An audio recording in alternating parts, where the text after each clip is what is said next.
Je m'appelle Ayaz Abid, je suis conseiller au cabinet du ministre du Développement, de l'Investissement et de la Coopération internationale en charge des réformes de l'investissement. Le ministère du Développement, de l'Investissement et de la Coopération internationale est le ministère en charge de l'investissement.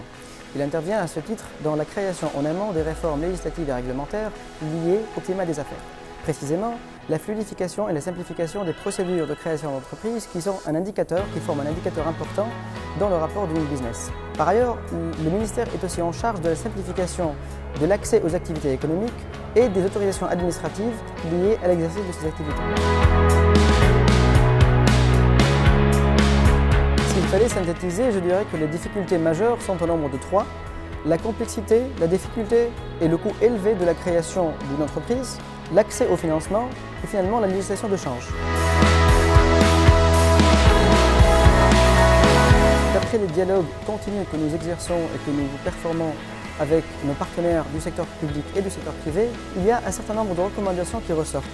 Certaines d'entre elles ont déjà commencé à être implémentées au niveau des actions du ministère du Développement, de l'Investissement et de la Coopération internationale.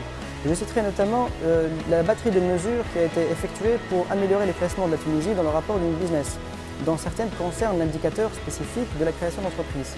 Il s'agit également de faciliter, de fluidifier et de digitaliser la création d'entreprise, notamment par la création de la plateforme en ligne de la TIA, qui est opérationnelle, mais aussi dans le cadre d'un projet d'envergure avec le MCC, le Millennium Challenge Corporation, qui est une agence gouvernementale américaine, dont une des composantes est la digitalisation du cycle de vie de l'entreprise.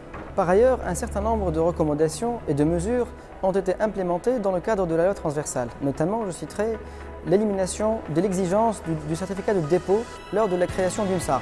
Le principe très important, communément appelé le once only, en vertu duquel l'administration ne devrait plus exiger de documents soit émanant des autres administrations ou d'elle-même, ou des documents qui ont été déposés chez l'administration.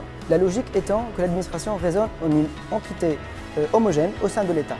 Toujours dans le cadre de la loi transversale, nous avons aussi donné une valeur probante aux documents scannés qui ont désormais la même valeur juridique que les documents originaux en papier, ce qui permet également de simplifier la digitalisation et d'avancer vers la création d'entreprises en ligne désormais opérationnelles au sein de la TIA.